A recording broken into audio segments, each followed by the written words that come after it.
Les frappes israéliennes de dimanche sur la banlieue sud de Beyrouth n'auraient pas dû avoir lieu, a déclaré Donald Trump. Le président américain affirme que cette attaque a retardé la signature d'un accord avec l'Iran qui devrait, selon lui, se tenir dans les prochaines heures.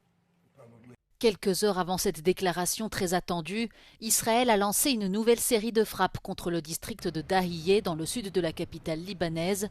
Selon l'armée israélienne, l'opération visait un centre de commandement du Hezbollah utilisé pour préparer des attaques contre des civils et des soldats israéliens opérant dans le sud du Liban.